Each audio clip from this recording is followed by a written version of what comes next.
Está entrando. Revisar el tratamiento de lo que es diabetes mellitus, tipo 2 sobre todo, ¿no? Enfocado para lo que debe de saber un médico general. Igual como la clase pasada con el doctor Ging, hemos visto los aspectos de hipertensión arterial que debe de saber un médico y como ustedes saben, pues no necesitan dominar demasiadas medicinas, ¿no?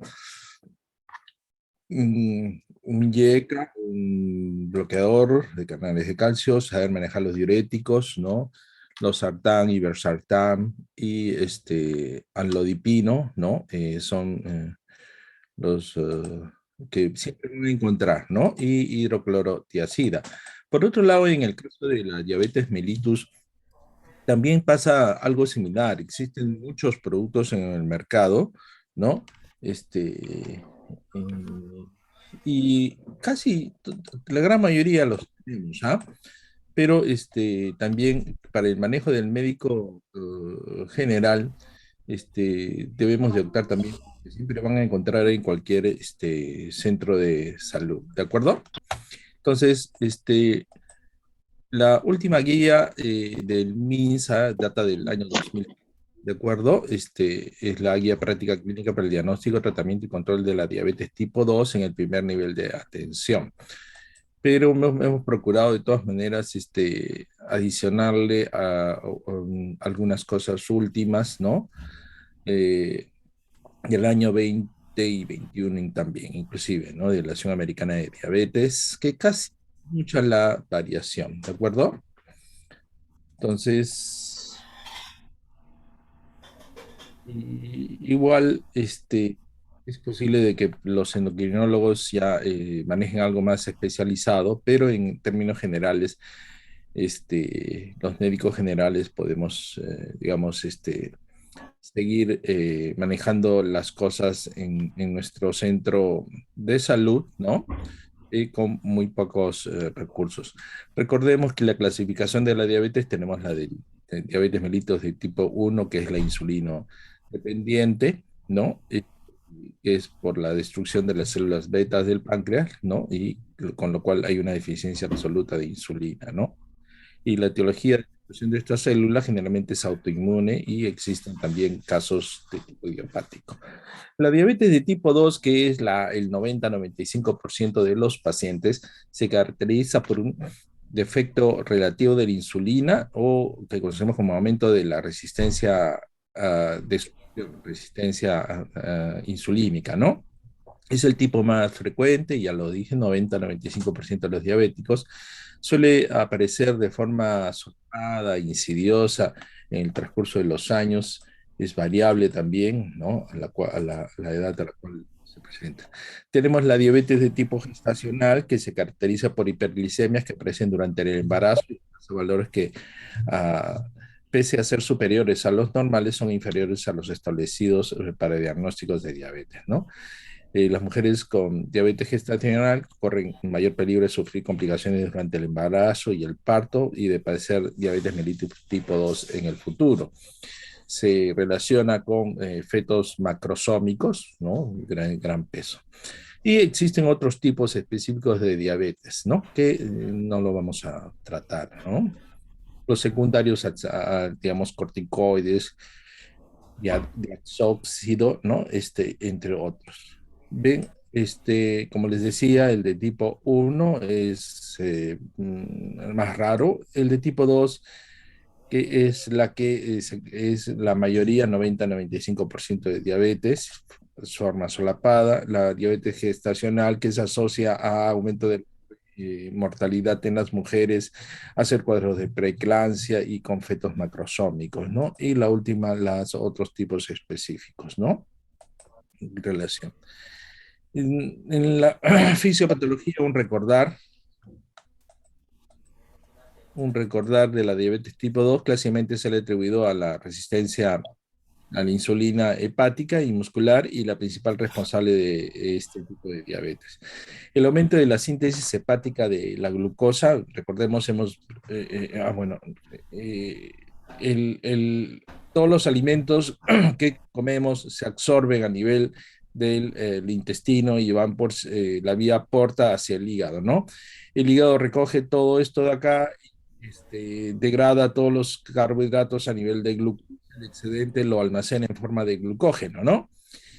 Y la disminución de su captación por el músculo llevaría a un aumento progresivo de los niveles de glicemia, es decir, la pérdida de la capacidad del músculo de poder almacenar, ¿no? Y esto asociado a una secreción deficiente de insulina por parte de las células betas determina la aparición de cuadros clínicos de diabetes mellitus tipo 2. En la actualidad se ha demostrado que hay otros componentes en la progresión de diabetes mellitus como el tejido adiposo. Hoy se reconoce, jóvenes, de repente nos da la idea de que el tejido adiposo es eso, grasa, ¿no? Hoy se sabe de que el tejido adiposo corporal es todo un órgano, ¿no? Y que secreta básicamente una hormona que se llama leptina.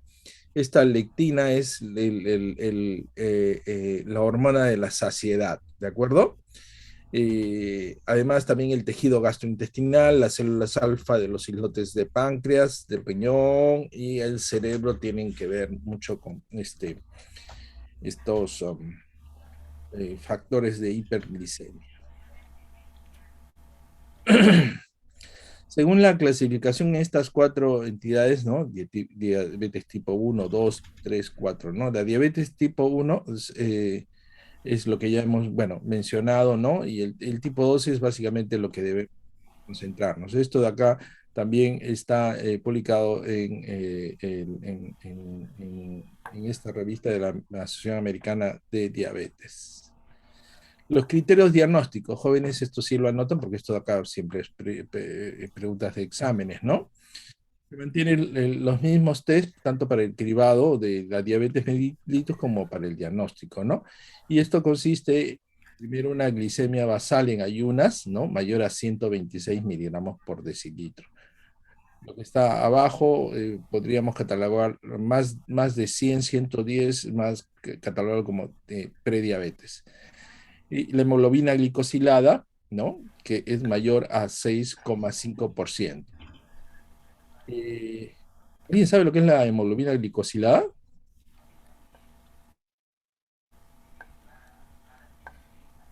Vamos a mentir a todos. Es como el promedio de la glicemia en los 3 últimos meses. Sí, es el promedio, pero ¿por qué se llama hemoglobina glicosilada? ¿Sabes? Está Eh, bien lo que has dicho. la hemoglobina tiene una fracción de glicosilación, o sea, tiene un Sí. factor que capta la glucosa.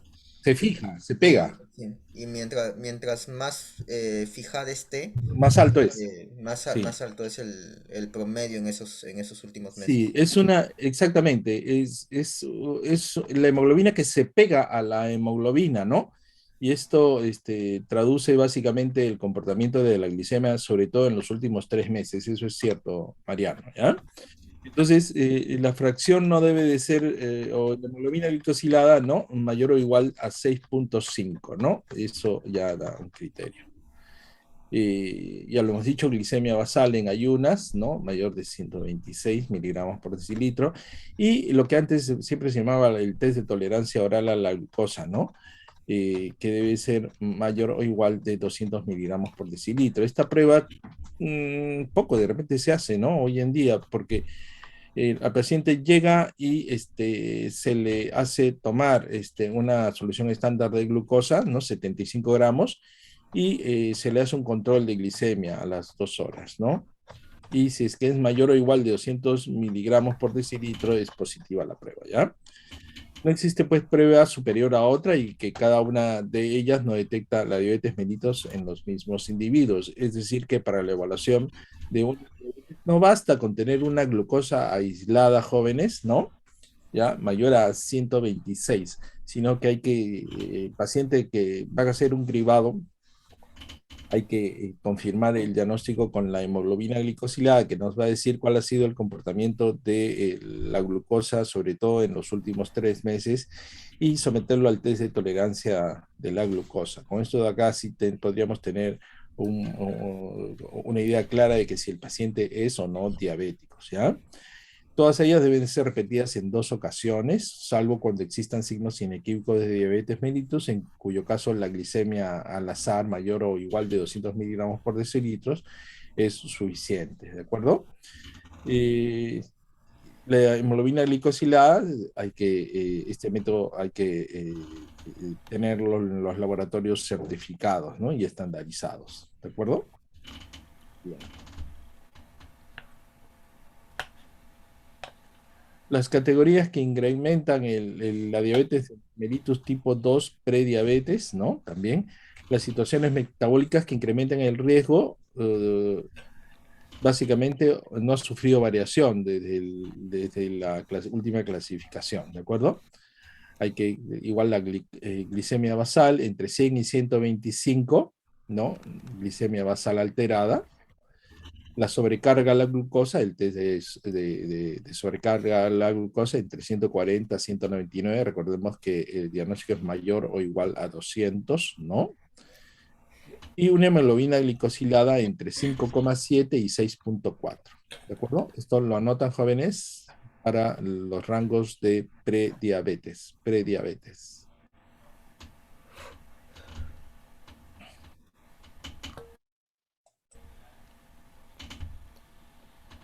En el caso de la prevención o retraso de la aparición de la diabetes tipo 2, ¿no? Entonces siempre se recomienda monitorización de la glucosa anualmente, sobre todo en las personas con prediabetes, ¿no?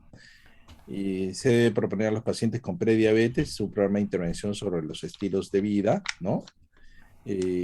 Con lo que logran mantener sobre todo una pérdida del 7% del peso al tiempo que la actividad física de intensidad moderada, caminar a paso ligero por lo menos 150 minutos por semana, lo que esto a veces da ideas erróneas a los pacientes. Yo en términos generales se recomienda, al menos en caso de hipertensión, 30 minutos 3 veces por semana, pero verdad que esto de acá, a veces los pacientes están contando cosas, ¿no?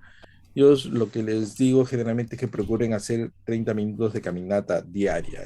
Eso creo que va a traer mejor resultado. Ya, en el caso, no sé si es que lo dijo el doctor Ging, no recuerdo, pero en el caso de la hipertensión, igual, eso es lo mismo, ¿no? Es decir, una vez que uno, no basta con tomar la presión una sola vez y encontrarle alta para ya catalogar a ese paciente hipertensión y darle tratamiento medicamentoso.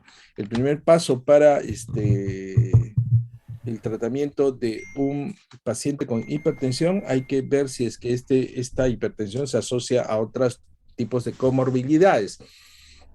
Dentro de esas comorbilidades está hipertensión con síndrome metabólico u obesidad y o con diabetes, ¿no?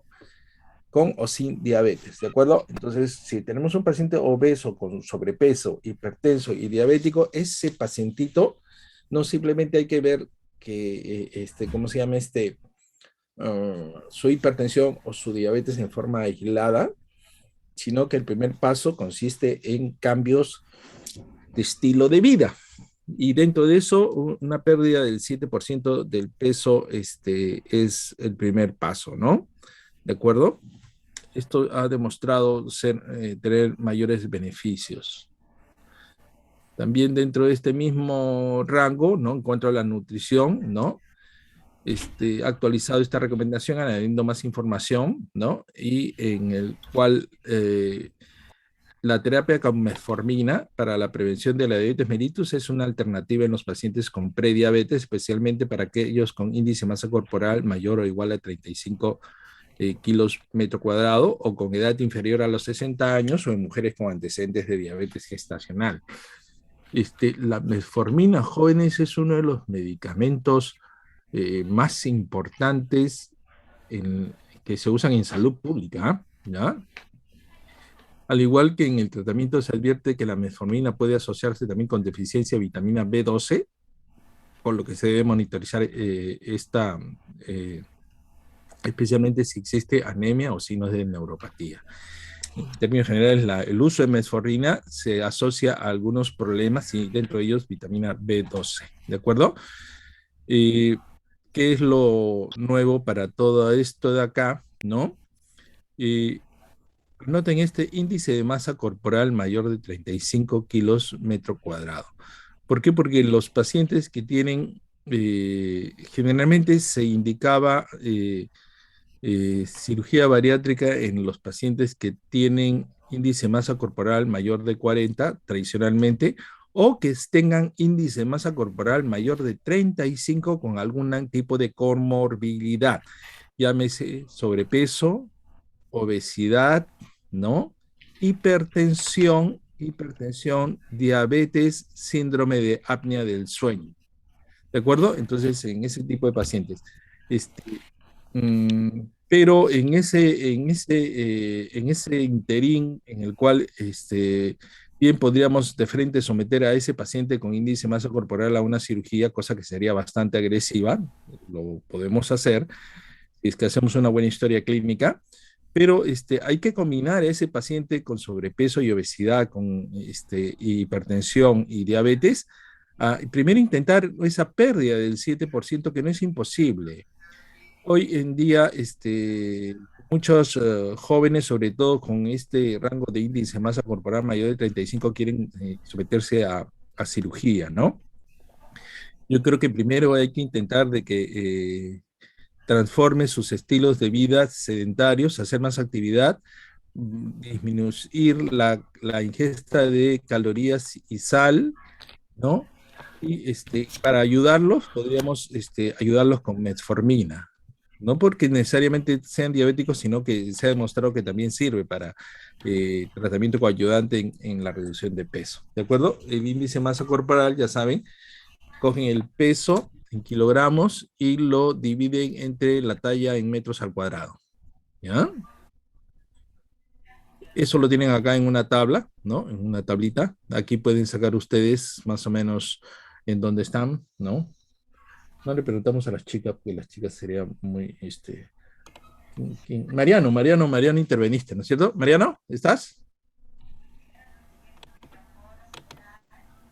Sí, doctor. Mariano, ¿cuánto pesas? Más o menos.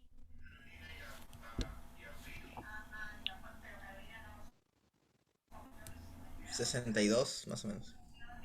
62. Estás más o menos por acá. ¿Y cuánto mides?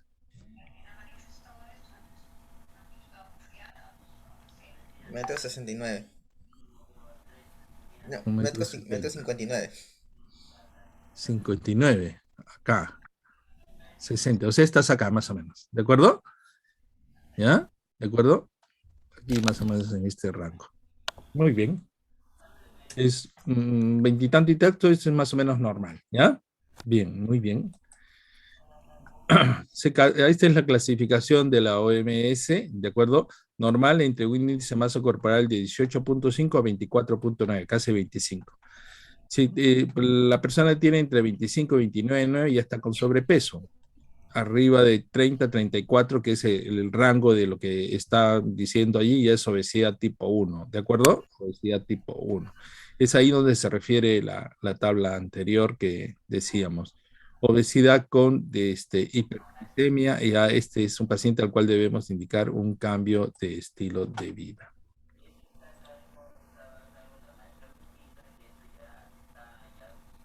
Bien, bases para calcular los requerimientos calóricos en los pacientes. En términos generales, los hombres, ¿no? Adultos, ¿no?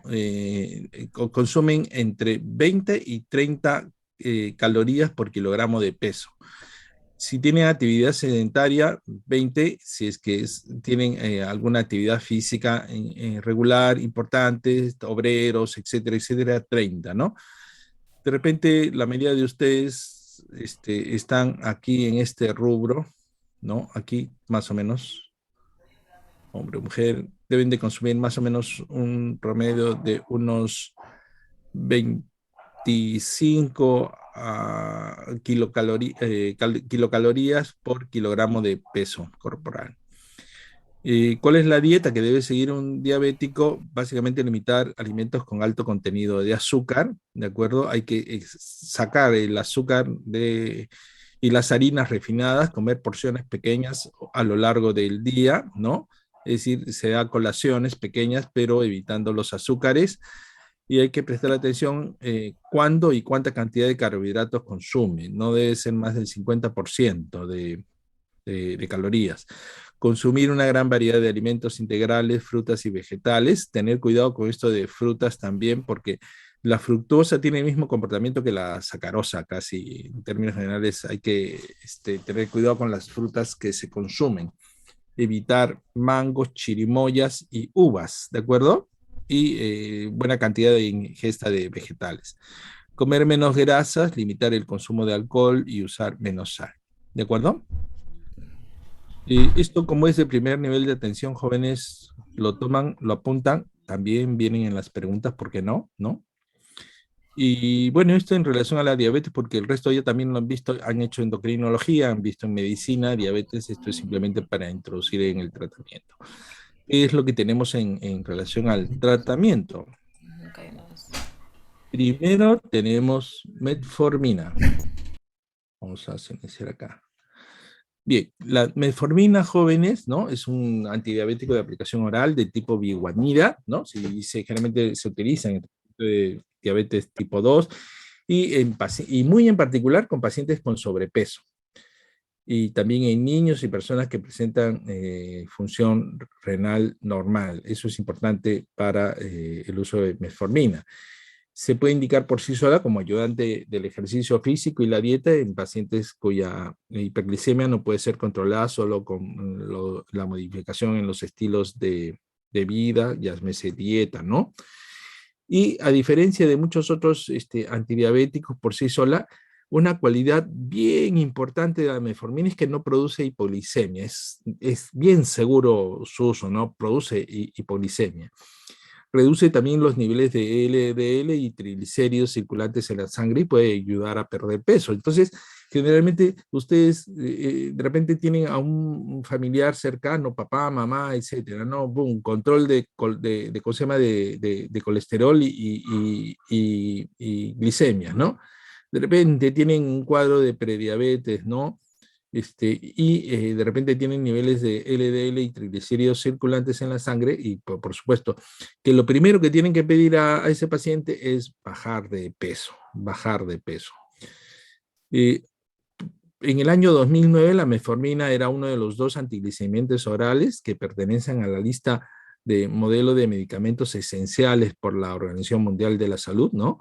Junto con la glibenclamida, que la vamos a ver después, y es el único medicamento conocido capaz de prevenir enfermedades cardiovasculares asociadas a la diabetes. Ya lo dijo el doctor Ging en la clase pasada, ¿no? ¿De acuerdo? Entonces, eso es importante. No se recomienda sobrepasar los 2,55 gramos, es decir, 3 comprimidos de 850 al día, ¿no? Y para evitar la aparición de efectos adversos en relación a la metformina, hay que consumirlas básicamente durante las comidas, ¿ya? Este, mm, la metformina vienen en comprimidos de 500, 850 y 1000. ¿De acuerdo? El más utilizado es el de 850, ¿de acuerdo? Y como les decía, generalmente la dosis máxima es de 3 comprimidos. Y, y hay que empezar con la menor dosis inicial. Muchos pacientes responden bastante bien con un comprimido al día, ¿ah? ¿De acuerdo? Una terapia típica sería comenzar con un único comprimido de 500, ¿no? En el desayuno por varios días, ¿no? Y hacerle control. Les voy adelantando, jóvenes, los pacientes diabéticos deben de controlarse sus glicemias, de preferencia con hemoglucotés, por lo menos 1 o 2 veces al día, para ver si es que están con el tratamiento está haciendo efecto. Generalmente la metformina se asocia a molestias gastrointestinales, ¿ya? Sobre todo diarrea, dolor abdominal. Si es que el paciente presenta este tipo de molestias, ¿no? Y la hiperglicemia persiste, se puede añadir un segundo comprimido de 500 con la comida y sobre todo en la cena, o sea, mañana y noche. Empezar con dosis bajas, ¿ya? Eh, y si es que después de una semana aún sigue elevada, ¿no? Entonces, se puede agregar otra de 500, ¿no? Al mediodía, ¿de acuerdo? Entonces hay que empezar de a poquitos, una vez al día en la mañana, si no uno mañana y noche, si no mañana, tarde y noche. Y de ahí empezar a subir la dosis, no pasar de 2,55. Y la dosis, como dice, siempre debe ser dividida, ¿no? En cualquier momento provoca efectos secundarios gastrointestinales si tomamos un gramo, más de un gramo de, de metformina. Ya lo dije, entonces es un medicamento que es seguro, es relativamente fácil de usar. El único inconveniente es de que puede provocarle molestias gastrointestinales a los pacientes, ¿ya? No es infrecuente tampoco, ¿eh? ¿Ya? Pero si es que ya se hace muy bravo, entonces ya de repente podríamos considerar cambiar. La glibenclamida, ¿no? ¿No? Vienen en tablitas de 5 miligramos y se empieza con 2,5 a 5 miligramos al día junto con el desayuno, la primera comida del día. Y se recomienda aumentar la dosis a intervalos semanales dependiendo de la respuesta, ¿ya? La dosis máxima recomendada son 20 miligramos al día, es decir, 4 tabletas. Se recomienda que ingiera el medicamento en una sola toma antes del desayuno, y si la dosis es superior a 10 miligramos, es repartirlo mejor antes del desayuno, antes de la cena u otras, ¿no? La glibenclamida, pertenece a las clases de las sulfonilurias, ¿no? Y como ya lo dije, es uno de los dos hipoglicemiantes que están incluidos como medicamentos esenciales por la OMS. Mm, Ahora, a diferencia de la metformina, la glibenclamida sí produce hipoglicemia, ¿de acuerdo? Y recordemos que, ¿cómo sabemos que un paciente está haciendo hipoglicemia? A ver, chicos, lo hemos mencionado, creo, ¿no?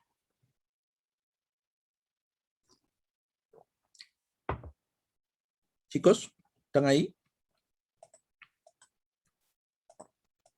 ¿Por la ¿Cómo saben clínica, que? doctor? ¿Ah? Sí, Mariano. ¿Cómo sabes que un paciente está haciendo hipoglicemia? Por la clínica se muestra desorientado, Sí, pálido, frío, sí. eh, Con, tendencia a la somnolencia, con tembloroso. temblores. Sí, Ujú. sí, debilidad, confusión, ¿no es cierto? Sí, y si es que se presenta en la clínica y esto de acá tiene signos y tiene síntomas de hipoglicemia y después responde a la administración de glucosa, eso se llama triada de Whipple, ¿de acuerdo? Ya, eso es muy característicos en los diabéticos, y hay que decirle a los diabéticos que cuando sientan esto, lo más probable es de que se trate de hipoglicemia y no de hiperglicemia, ¿de acuerdo? Entonces, siempre el diabético, sobre todo que está utilizando glibenclamida, sí en realidad debería de tener por ahí escondidito un par de caramelitos, ¿no? ¿De acuerdo, Mariano? Eso no pasa con la metformina, ¿ya? Pero puede pasar con la glibenclamida. Bien, ¿se entendió, no? Chicos, ¿están Sí, ahí? doctor. Sí, doctor. Sí, doctor. Sí, doctor, muy bien. Bien. Ahora, existen ya pues diabéticos más modernos, ¿no? Que sobre todo tienen la ventaja de sí ser administrado una vez por día, ¿no? Dentro de ellos la sitagliptina, ¿no? La sitagliptina pertenecen a los inhibidores de la dipeptidilpeptidasa 4, ¿no? Que reduce los niveles de azúcar en la sangre en pacientes adultos con diabetes mellitus tipo 2. Eh, Se ha reportado casos de pancreatitis y pénfigo buloso, ¿no? Asociados al uso de sitagliptina, es el famoso Januvia. Nunca he visto yo un cuadro de pénfigo buloso asociado a esto de acá, más sí hay de repente sospechas en pacientes que pueden desarrollar pancreatitis. Pero en todo caso, la Januvia es un medicamento sí ampliamente utilizado, sobre todo es mucho más moderno, la aplicación una vez por día, facilita la administración y el seguimiento, ¿no? Pero si es que un paciente se controla muy bien con metformina una vez al día, también es una buena opción, ¿no? Con una tableta de 850, generalmente controla, es mucho más económico que la sitagliptina, ¿ya? Como les decía, la dosis recomendada es de un comprimido de 100 miligramos, ¿no? Una vez al día, y puede ser administrado con o sin alimentos y bebidas, y si es que existen problemas renales hay que utilizar dosis más bajas. Entonces, esta es la sitagliptina que sí la tenemos en nuestro medio, ¿eh? ¿De acuerdo? La que sigue es la neteglinida, ¿no? Este es un agente que pertenece a la clase de las meglitinidas, ¿no? Lo tenemos como Starlix, ¿no? También, ¿no? La dosis inicial recomendada es 60 miligramos 3 veces al día antes de la comida, ¿no? Pacientes que están cerca al objetivo de controlar su hemoglobina glicosilada, ¿no? Y esta dosis puede ser incrementada hasta 100 miligramos 3 veces al día, ¿ya? Vienen en tabletas de 60 y 120. Tiene un buen control, ¿no? Sobre todo en los pacientes que logran el objetivo de la hemoglobina glicosilada, ¿no? Ahora, y la sitagliptina tiene el efecto terapéutico principal de reducir la glucosa postprandial, ¿no? Y puede ser controlada también, pues, midiendo la glucosa 1 a 2 horas después de las comidas. ¿Cómo controlarlas? Ahora vamos a ver también, ¿no? Antes, pues, le dábamos el tratamiento y el paciente básicamente seguía el tratamiento, y hay cuenta, en el caso de hipertensión es mucho más fácil tener un tensiómetro a la mano, ¿no? Como tengo yo también, yo tengo un tensiómetro acá a la mano, ¿no? Pero antes pues no era muy sencillo controlar la glicemia, había que ir al laboratorio. Hoy en día pues, hay que tener equipos electrónicos, no son muy caros, entonces se puede educar al paciente. Lo vamos a ver. La repaglinida, el repaglit, ¿no? Tabletas de 1 miligramos, ¿no? También 3 veces al día se puede dar. Y al igual que en el anterior, la administración de hasta 3 al día, en términos generales, si logra mejores controles, es más caro, tiene que ser administrado, si es que con metformina se controla, mejor con metformina, ¿ya? Sí, y además no le produce problemas, gastrointestinales. Entonces, en caso de la repaglinida, ¿no? Cierra los canales potásicos de la ATP dependientes de las membranas de las células beta pancreáticas. Ahora vamos a ver los canales potásicos que tienen que ver también, ¿no? Y yo aprendí también ya hace muchos años un truco que lo aprendí cuando hacía yo mi internado, ¿no? Y ahora se los voy a mencionar más luego, más adelante, para no confundirlos demasiado. Bien, de aquí, jóvenes, pasamos a, básicamente, al uso de insulina, ¿de acuerdo? Hay pacientes en los cuales ya tienen eh, diabetes que no responden a los antidiabéticos orales, o en todo caso, en el caso mío, que yo soy cirujano, los pacientes que son posoperados como no podemos administrarle rápidamente los hipoglicemiantes vía oral y los tenemos que tener en NPO al menos algunas horas, nos es mucho más fácil manejar insulina. Les traigo este cuadrito, puesto que esto se llama escala móvil de insulina. Sliding scales, ¿no? Que es la administración de insulina regular e insulina rápida, R, ¿de acuerdo? De acuerdo a las cifras de glicemia en miligramos por decilitro, generalmente medidas con el aparatito del hemoglucotef, ¿de acuerdo? Este esquema móvil de insulina se utiliza más en pacientes diabéticos hospitalizados, ¿no? Pero en realidad existe gran controversia alrededor de su uso. Hay escasa evidencia científica que sustente su beneficio, estableciéndose una tendencia actual a su eliminación. Sin embargo, es de amplio uso en el control en el paciente hospitalizado, y yo como cirujano aún sigo utilizando la escala móvil, sobre todo a sugerencia de los médicos internistas cuando le hacen el riesgo quirúrgico. ¿No? Yo mando paciente diabético que va a ser operado de colecistectomía, ¿no? Y siempre la mayoría de médicos internistas sugieren controlar la glicemia intraquirúrgica, postquirúrgica, utilizando escala móvil. Esta escala móvil, jóvenes, le van a administrar ustedes insulina regular, insulina rápida, ¿de acuerdo? Y esto, ahorita se lo voy a explicar, y esto da bastante confusión por la cantidad de insulinas que hay, y en realidad muchos no saben recetar qué insulina, porque si ustedes ponen insulina en la receta y lo mandan a la farmacia, les va a decir, va a regresar, doctor, ¿qué tipo de insulina quiere usted? Y generalmente hay que indicar que es insulina rápida, pero no está como insulina rápida, sino está con los nombres comerciales. Ahora lo vamos a ver. Si es que ustedes hacen un hemoglucotef y le sale entre 150 y 200 miligramos por decilitro, entonces hay que administrar 2 unidades subcutáneas de insulina, 2 unidades internacionales subcutáneas. Si la glicemia viene entre 200 y 250, 4 unidades, entre 250 y 306 unidades, ya aquí más de 300, 350, en realidad es 8. Pero esta escala que ven ustedes acá, jóvenes, no todos los internistas manejan exactamente esta cifra. ¿Cuál es lo importante que ustedes aprendan de la escala móvil?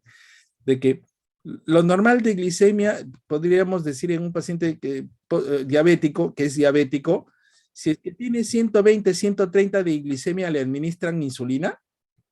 ¿Chicos? No. ¿Por qué? El rango es, creo, de 70 a 140. Ya 140 ya está un poquito altito, Karen, ¿ah? ¿De acuerdo? Pero, Bueno, sí. claro, pero ahora, miren, en un diabético hay varias formas de controlar la glicemia, pero la mayoría en el postoperado no le deja destroza, sino coloca solución de suero fisiológico, es decir, no le administra glicemia. ¿De acuerdo, Karen? ¿Karen? Sí, doctor. Pero yo soy una rareza, porque yo tengo un esquema bastante antiguo. ¿A qué hay que tenerle más miedo? ¿A la hiperglicemia o a la hipoglicemia? Hipoglicemia. A la hipoglicemia, exactamente, hay que tenerle más miedo a la hipoglicemia. Yo en lo personal utilizo mi paciente diabético postoperado, utilizo una destroza al 5%, le coloco electrolitos y yo le coloco 5 unidades de insulina en el frasco. Eso es antiquísimo, ya casi nadie hace eso. Con eso de ahí me va a evitar la hipoglicemia. Pero la mayoría de médicos, de cirujanos y de internistas también lo que van a hacer es no dejarle destroza, sino dejarle suero fisiológico y hacerle controles de hemoglucotef, ¿de acuerdo? Si es que tiene hasta 150, hasta 150 no se preocupan, no se preocupen que en una glicemia de 150 no le va a hacer nada al paciente. ¿De acuerdo, Madeli? Sí, doctor. ¿Ya? O sea, no se preocupen si tienen 150. A veces la enfermera llama asustada que su glicemia está en 150, doctor. ¿Qué hacemos? Yo digo, obsérvenlo nomás, ¿de acuerdo? No hacer nada.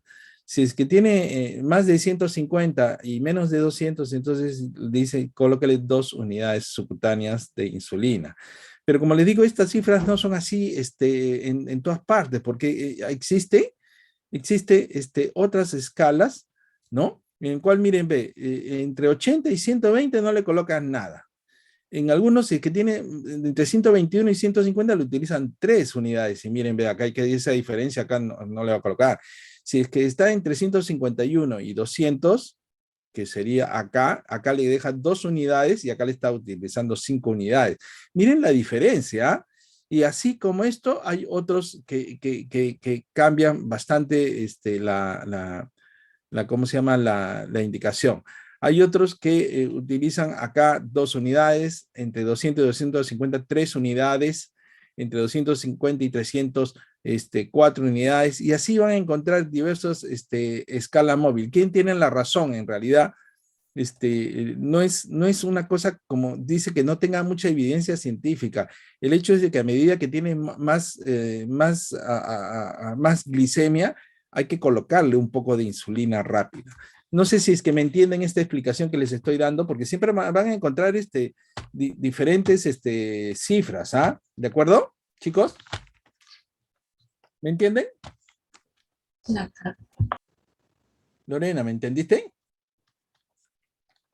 Por eso yo siempre le pregunto al internista, le hago la interconsulta y le digo, por favor, escríbelo ahí por escrito para que la enfermera vea qué indicación le da, porque si ustedes buscan, googlean escala móvil y van a encontrar una cantidad de cifras disvariantes enormes. ¿Listo, chicos?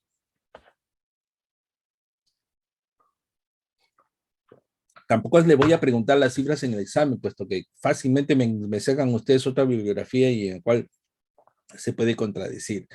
Y en este caso no es que lo que el doctor Hiracata diga es ley, no es ley en realidad. Y lo que en resumen se está haciendo es, se está tanteando, ¿no es cierto? Es decir, al que tiene más azúcar, colócale tres o cuatro, a entre 5 o 6, y le vas a medir después de un par de horas a ver cómo está. Más importante que bajarle la glicemia es de que no se vaya a disparar y tampoco nos haga hipoglicemia. ¿De acuerdo? Chicos, ¿están despiertos? Sí, doctor. Bien, me entendieron, ¿no? Es decir, la escala móvil, como les decía, acá no está diciendo que no sirve, por si acaso, sino que en verdad que sí hay escasa evidencia y realmente son tantas las escalas móviles que uno no puede, en términos generales, decir cuál es cierta. Lo importante es de que sí, cuando uno tiene un paciente que está en NPO y tiene la glicemia elevadísima, no lo podemos dejar con esta glicemia. Dicho sea de paso, jóvenes, ¿qué problemas traen las glicemias altas? A la larga, después no tiene más alta la glicemia. Pero ¿qué pasa con esto? ¿Qué de malo tiene? Es más dulce, ¿no? Ya El daño llevaron endotelial, endocrino. doctor. ¿Cómo? Hay varios tipos de daño. El cuerpo se vuelve resistente a la insulina. Eso genera glucotoxicidad, lipotoxicidad, daño endotelial. Hay- empieza, Claro, empieza a dañar, empieza el, a dañar el todos los órganos. El problema, sí, el problema, jóvenes, de la hiperglicemia es de que si es que no se controla ese paciente va a terminar ciego en un equipo de hemodiálisis y de repente hasta amputado de las piernas. ¿No es cierto, Mariano?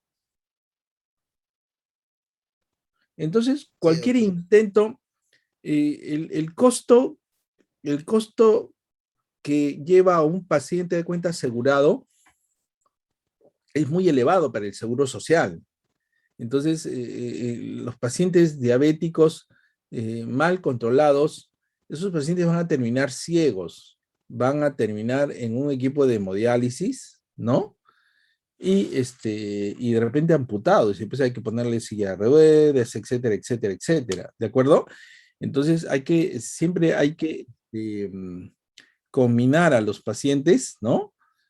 Y educarlos. Cuando hemos hablado de terapéutica, ¿ya? En la primera clase de terapéutica, siempre cuando tenemos una enfermedad hay que tener siempre un plan diagnóstico, ¿no? Un plan de tratamiento y un plan educativo. ¿Les enseñé eso? Una de las primeras clases, chicos, introducción, cuando hablamos sobre la historia clínica, y abajo, después del diagnóstico, vimos la terapéutica. Y en la terapéutica, primero tenemos que hacer un plan diagnóstico, es decir, los exámenes complementarios, un plan terapéutico, ahí viene la prescripción, y el otro es el plan educativo. En el nivel primario es importantísimo el plan educativo, y en todos los niveles, ¿de acuerdo? El mejor paciente es el paciente bien informado, que sabe las cosas. Una cosa bastante trágica aquí es de que todavía, a pesar de las campañas de vacunaciones, todavía hay una buena población que no quiere vacunarse, ¿no? Y eso es porque simplemente no existe una campaña a nivel nacional de educación a los pacientes en relación a la cuestión de la vacuna, ¿no? ¿Ya? Entonces, yo tengo una hija que es comunicadora, especialista en marketing, y desde un principio yo le dije de que la batalla contra el COVID se pierde ¿en dónde? En la mente de la población, ¿no? Cuando empezaron a utilizar un montón de cosas que no sirvieron para nada, hasta los médicos también empezamos a utilizar medicinas que no sirvieron para nada, ya lo vimos en la clase de COVID, ¿no? Y eso es lo peor, ahí perdimos nosotros la batalla, ¿ya? Bien, ¿qué más? Bien, entendieron entonces lo de la escala móvil. Y miren la cantidad de insulinas que tenemos. Esto es lo que yo les decía, lo que justamente da problemas cuando ustedes van a recetar. Y tenemos, en términos generales, las insulinas se dividen en insulinas ultra rápidas, rápidas, intermedias. Hay mezclas de análogos rápidos más insulinas intermedias y análogos de acción prolongadas, ¿no? Entonces, todo esto de acá, cuando ustedes recetan insulina, le van a preguntar, bueno, ¿qué insulina? ¿De acuerdo? Entonces, básicamente las ultra rápidas, rápido inicio de acción, 10 a 15 minutos, pico máximo a los 30 a 90 minutos y final de la acción a las 5 horas. Es decir, actúan rápido, pero su acción también es 5 horas. Las rápidas, ¿no? Demoran entre 30 y 60 minutos y se prolongan de 5 a 8 horas, ¿de acuerdo? Y así la intermedia igual demora de 2 a 4, etcétera, y otras más. Pero mientras más demoren en su acción, son más prolongadas. Esa es la ventaja. ¿De acuerdo? Generalmente esto de acá es para uso ya de los pacientes con diabetes tipo 1, insulino dependientes, ¿de acuerdo? Y que ya el endocrinólogo los ha evaluado, etcétera, etcétera, etcétera. ¿De acuerdo? ¿Qué es lo que utilizamos los médicos generales para el uso cotidiano ¿cómo se llama? Y es más fácil de encontrar las insulinas rápidas, las insulinas o insulina regular, porque ahí decía justamente en la escala móvil, las unidades van con insulina regular. Anoten, chicos, los productos que tenemos, el AdRapid, ¿no? La humulina regular, ¿de acuerdo? ¿Ya? Entonces, el humulin regular y la AdRapid. Esta es la que generalmente utilizamos. ¿Tomaron nota? Levanten la mano los que me escucharon, los que no, los que están durmiendo, no se van a enterar. Muy bien, chicos. Esto es lo que les voy a preguntar. A esto nos vamos a referir ahora cuando vamos a hablar, ¿ya? Entonces, como médicos, lo que sí es probable que sí consigan más. Ahora, no es muy fácil, jóvenes, conseguir insulina en las farmacias, ¿ah? Porque la insulina es como las vacunas, requiere de una cadena de frío. Y las insulinas tienen que estar refrigeradas, no pueden estar al medio ambiente, ¿de acuerdo? Entonces, siempre cuando manden a buscar, y ya les doy el dato, generalmente en las farmacias grandes, en estas farmacias que están algunas frente a la iglesia de San Antonio, ahí sí encuentran generalmente insulina rápida, ¿ya? At Rapid o la humulina o humulin regular, ¿de acuerdo? ¿Ya? Ahora, jóvenes, cuando le indicamos, hay mucha confusión, tengan cuidado, presten atención acá. La jeringa de insulina, ¿ya? Tiene capacidad total de un mililitro completos, ¿ya? Y corresponde a 100 unidades internacionales de insulina. Es decir, esta jeringuita está calibrada de aquí de 1 al 100, hay otra que está del 1 al 50. Hay que tener cuidado, no va a ser lo mismo, ¿ya? El hecho es de que cuando ustedes ven esta jeringa que está del 0 hasta el 100, acá dice 1 mililitro de insulina, ¿de acuerdo? Cada rayita chiquita que ven acá, ¿cuántas unidades son? ¿Preguntas? 1, Dos. Ya, ahí, 2, ahí 2. son dos. Ahí tengan cuidado, ¿de acuerdo? Porque recuerden que en la escala móvil, si es que uno tiene de 150 a 200, va a utilizar 2 unidades, ¿de acuerdo? Entonces, si es que ustedes en lugar de ponerle una rayita, le colocan 2 rayitas, en realidad le están poniendo 4 unidades en lugar de 2. Es el doble y caramba, si le indico yo de cuenta 5 unidades, ahí es más difícil porque viene 2, 4, 6, no hay 5. Entonces tienen que hacer el cálculo. ¿De acuerdo? Chicos. Y ya cuenta, 2 unidades es apenas una rayita nada más. O sea, es bien difícil. Y a la enfermera hay que aclararle bien. Uno dice, bueno, la enfermera sí sabe. Yo verdad que sí, he sido testigo de accidentes con insulina. ¿Ah?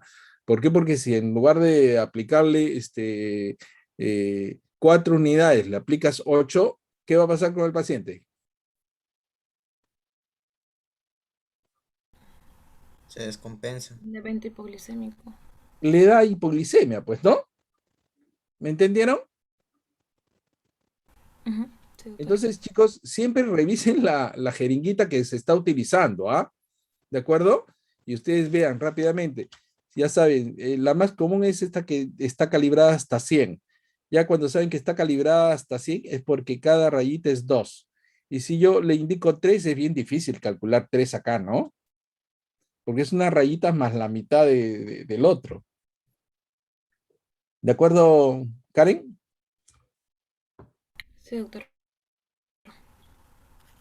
Esto puede causar accidentes. Bien, sigamos. Las insulinas ultrarrápidas, ya les hemos dicho, un comienzo de acción 5 a 15 minutos, máximo entre 1 a 2 horas. Y muchas, esto de acá sí lo utilizan los pacientes con insulino dependientes, y la mayoría de estas de acá ya vienen cargadas en inyectables en pluma precargada, ¿de acuerdo? O sea, ya tienen una pistola, como yo les enseñé en el caso de la adrenalina que viene en lápices que no lo tenemos en nuestro medio, ya está precargada. ¿Con cuántos, chicos, saben? ¿Se acuerdan?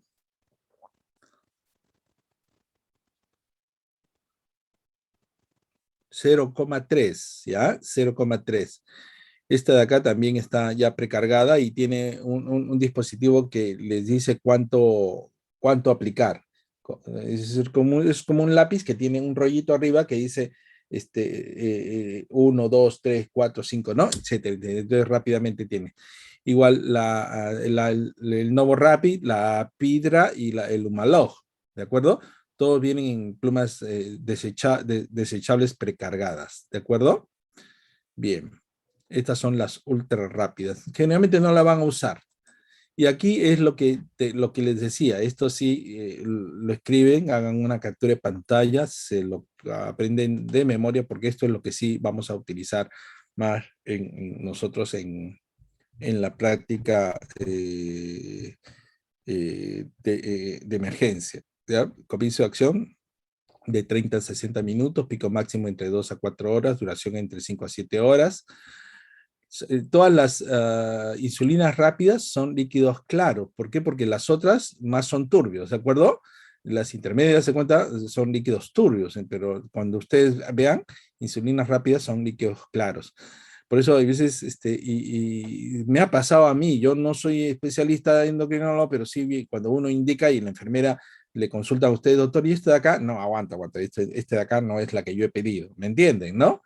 Entonces tenemos el Humulin R, que es la más común, insulina humana regular, frasco de 10 mililitros, cada mililitro contiene 100 unidades, ¿de acuerdo? Y se utilizan las jeringuitas estas calibradas de 0 a 100, cada rayita es 2 unidades, ¿de acuerdo?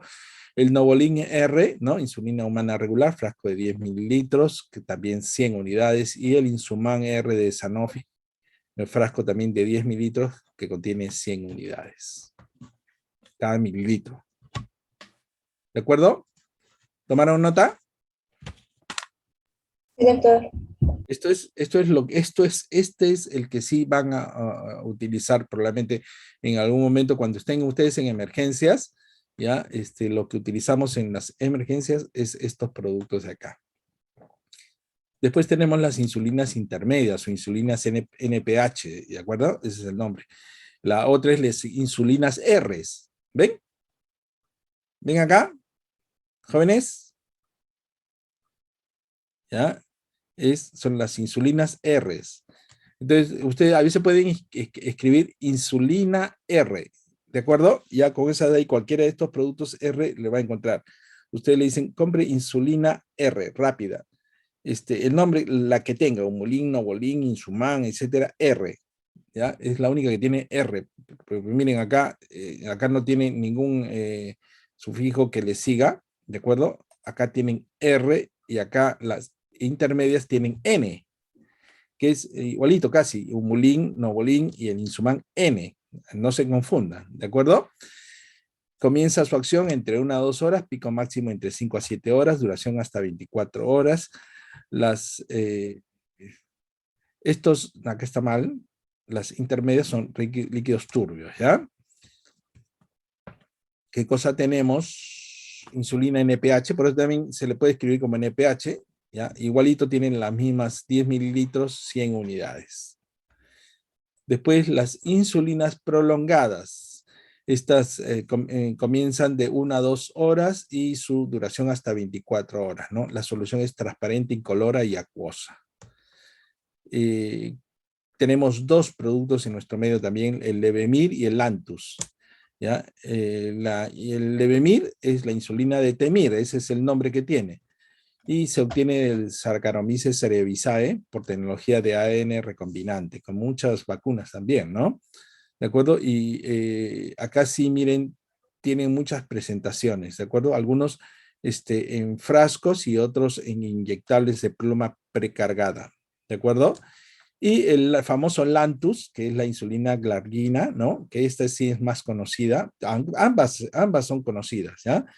Y esta es obtenida por tecnología de ADN recombinante de Escherichia coli. Igual vienen en vial, cartuchos o plumas precargadas en Lantus, ¿de acuerdo? En Lantus. Y existen combinaciones de insulinas que ya esto generalmente lo utilizan los endocrinólogos, ¿no? Hay insulinas humanas y hay insulinas combinaciones análogas, ¿de acuerdo? El Humulin 70-30, porque esa es la proporción que tiene, ¿no? 30% de insulina humana de acción rápida y 70% de insulina humana isofásica en suspensión. Dos tipos de insulina, ¿no? El Humulin y el Novolin. Y las combinaciones, ¿de acuerdo? Pero como les decía, se los pongo acá para que sepan de que existe un montón de insulinas, pero la insulina que vamos a manejar nosotros es la R, que es insulina rápida, ¿de acuerdo? Insulina. La más conocida, el Humulin o Humulina. Jóvenes, les decía yo de que tenemos que ir acostumbrando a los pacientes diabéticos. Sé de que esto de acá, digamos, no es un precio prohibitivo, ¿ya? Pero sí, no es barato tampoco, pero no es un precio prohibitivo tener uno de estos glucómetros, ¿de acuerdo? Venden glucómetros en todas las farmacias. Oye, que yo voy y siempre veo glucómetros. Este glucómetro es un aparatito que funciona con unas tiritas, ¿de acuerdo? No son tiritas, sino son unos dispositivos, son unos, son interfase chip con chips, ¿no?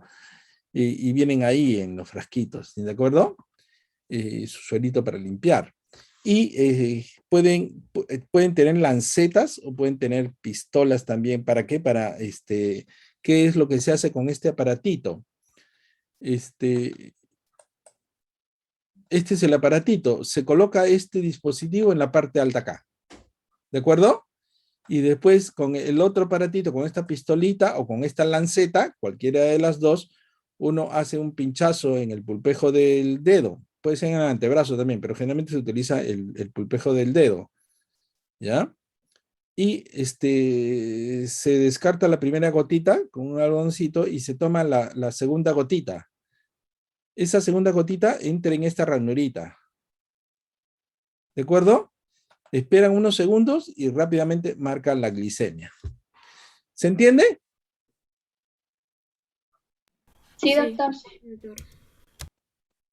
Yo estoy seguro miren, en diabético acá en el Perú se calcula que hasta un 20-25% de la población es diabéticos, así que yo supongo que entre el 20% a 25% de ustedes en sus casas tienen un familiar, papá, mamá, etcétera, que son diabéticos.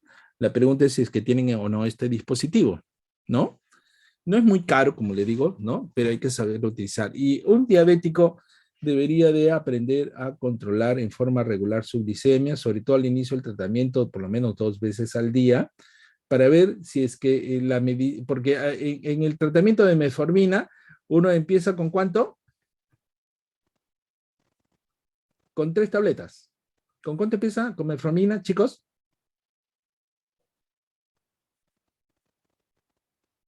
Pucha, pero se los acabo de decir hace 30 minutos.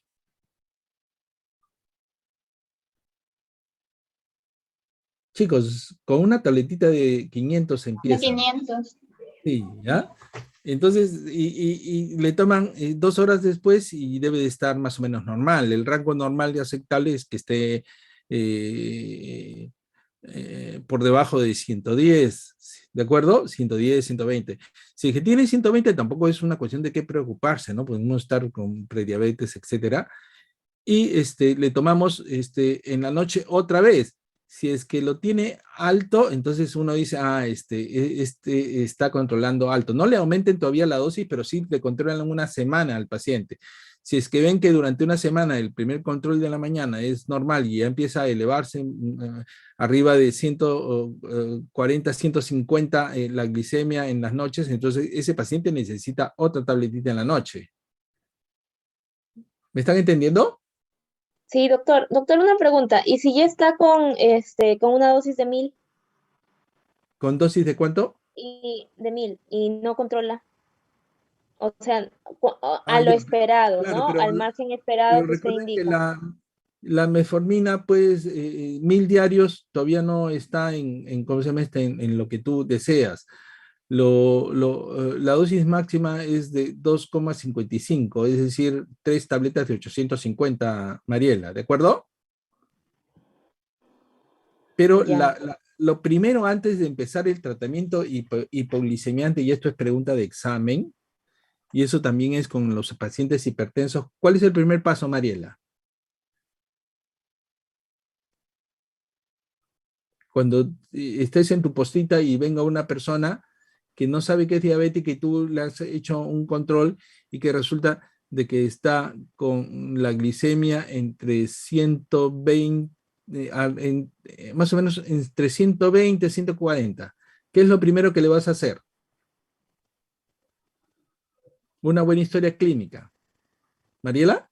Claro, claro, aparte de Ya. la anamnesis y de la historia clínica, se le manda, pues, ¿no? Porque no solamente es glucosa basal, sino también hemoglobina glicosilada, también test de glucosa oral, Test de tolerancia. en todo eso, Tolerancia a la claro, de glucosa. tolerancia oral.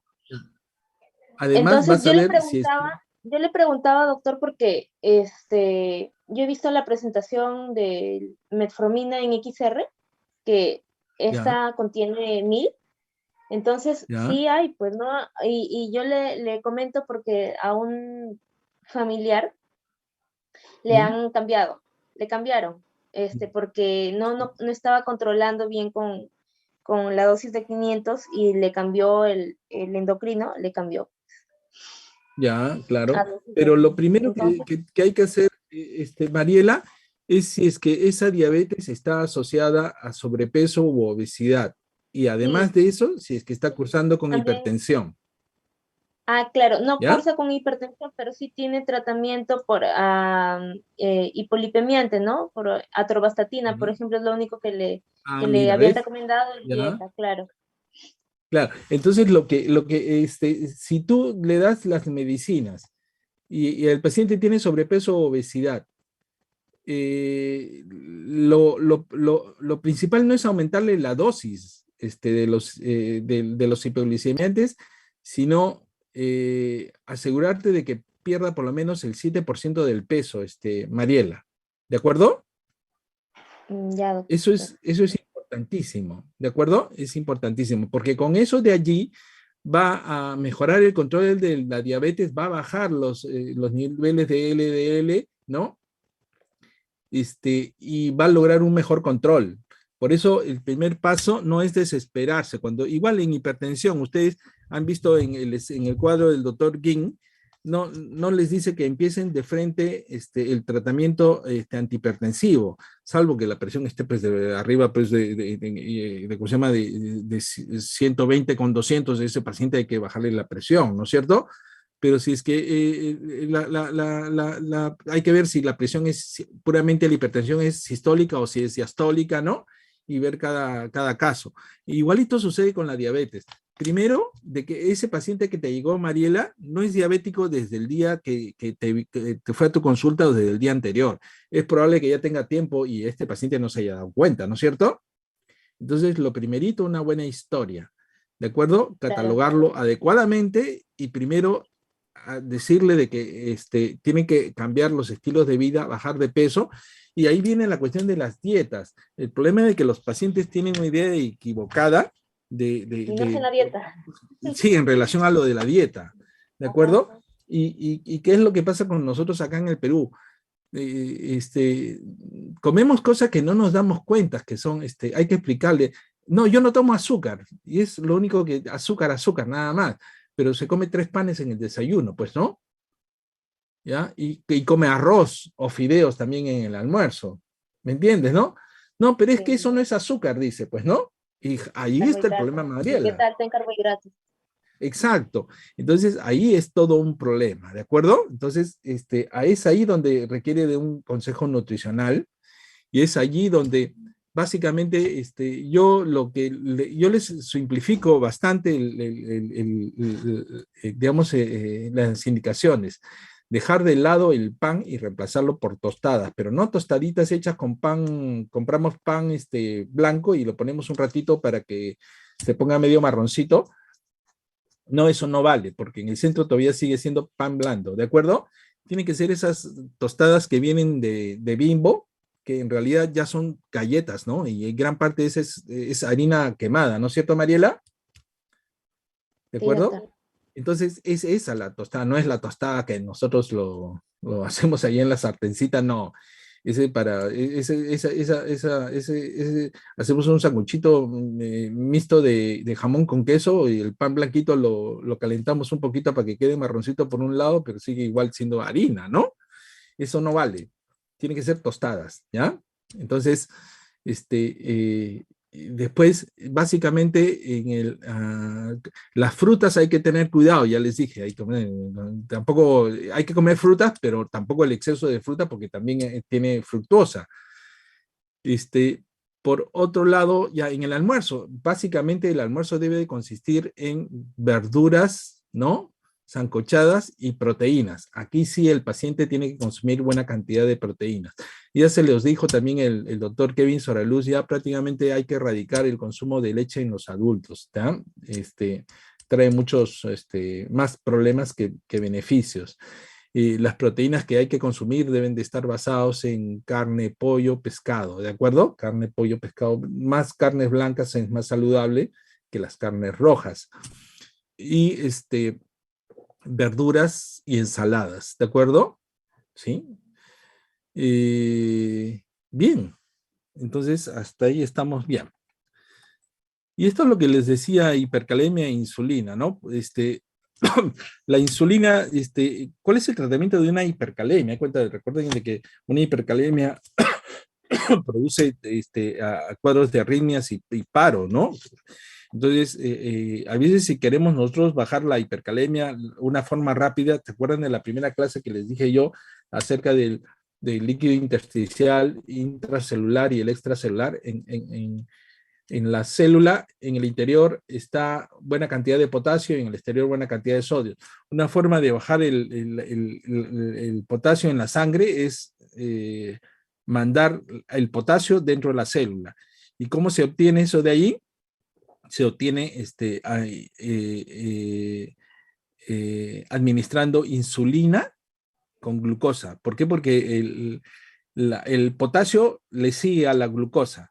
Donde se va la glucosa, ahí se va el potasio. Entonces, cuando uno administra insulina con glucosa, también se mete al interior de la célula el potasio y entonces baja los niveles de potasio en la sangre, ¿de acuerdo? Cuando hay hipercalemia también hay que administrar gluconato de calcio, ¿no? Para evitar los efectos tóxicos sobre la frecuencia cardíaca. El advenimiento de la cirugía bariátrica y metabólica, jóvenes, es importante durante la última década, ¿de acuerdo? Esto empezó como cirugía bariátrica, pero después se le agregó el adjetivo de metabólica. ¿Alguien me puede decir en qué consiste la cirugía bariátrica o metabólica?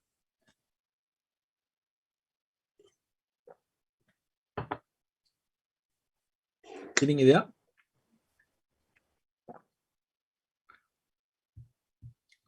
Bien, cuando un paciente tiene un índice de masa...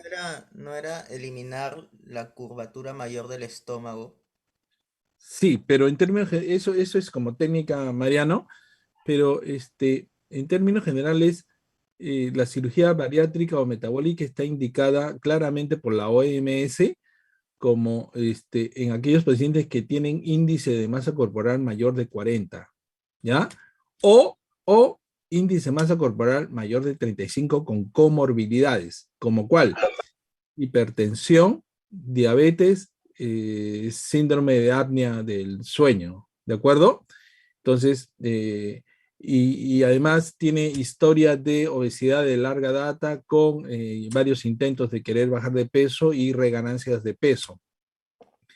Entonces, se ha intentado, hay tratamientos médicos, pero a la larga un buen porcentaje de estos pacientes hay reganancia, fracasan, ¿no? Con eso quiero decir de que no se puede bajar de peso sin cirugía, por si acaso, ¿de acuerdo? Pero básicamente consiste, sí, como lo has dicho, en abordar ¿cómo se llama? Extirpar la curvatura mayor del estómago y convertir el estómago en un tubito para que el paciente coma menos. Acá les he traído una filmación.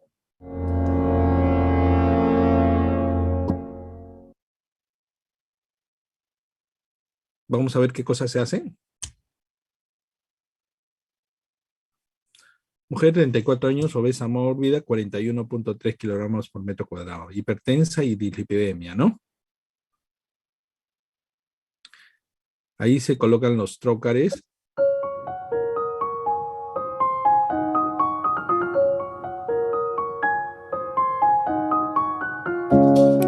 Puertos o trócares. Por ahí se va a trabajar el hígado.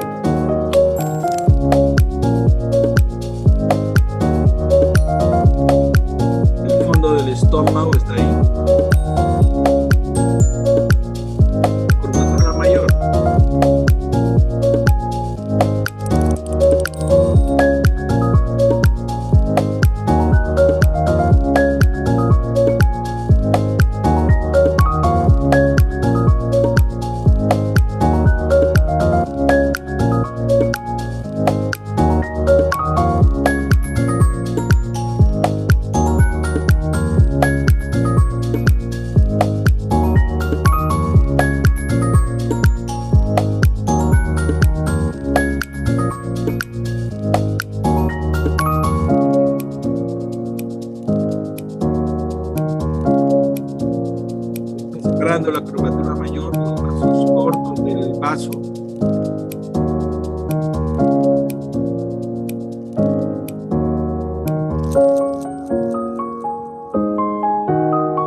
ven el vaso,